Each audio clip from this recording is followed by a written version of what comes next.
Well, today, Sean Diddy Combs will learn how long he will spend in prison. That's right. Prosecutors are asking for a sentence of more than 11 years, while the defense is pushing for no more than 14 months. Let's get right to Good Day's Briella Tomassetti. She is live outside that courthouse in Lower Manhattan to break it all down for us. Briella, good morning.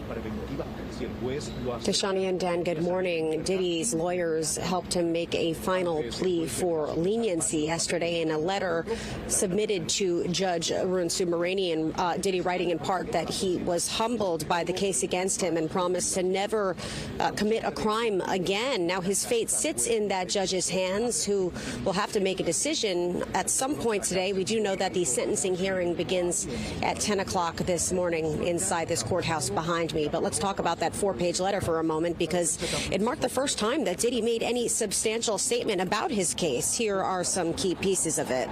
In one part, Diddy writes, "In my life, I have made many mistakes, but I am no longer running from them. I am so sorry for the hurt that I caused, but I understand that the mere words 'I'm sorry' will never be good enough, as these words alone cannot erase the pain from the past." In another, he says, "I am now sober for the first time in 25 years. I have been trying my best to deal with my drug abuse and anger issues and take accountability as well as positive steps towards healing. And I ask you for mercy today, not only for my sake, but for the sake of my children."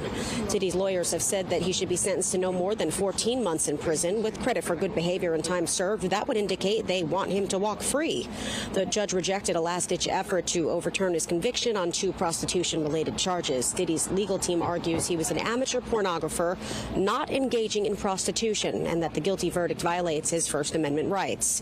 Prosecutors submitted their sentencing recommendations earlier this week and want Diddy to serve at least 11 years in prison, which is a significant increase from their initial request of 4 to 5 years. In a 161-page memorandum, they detailed that Diddy is unrepentant and insisted that the punishment for his crimes of conviction must take into account the manner in which he committed them. Meantime, Cassie Ventura, Diddy's ex-girlfriend and the star witness at his federal trial, pleaded the judge to consider the many lives that he's upended with his abuse and control. She and another alleged victim, Mia, who testified under a pseudonym, are expected to address the court today. Now, it's still unclear if Jane, who also testified anonymously, will share any words, but former prosecutor Seth Zuckerman weighed in on the case last night on the 10 o'clock news.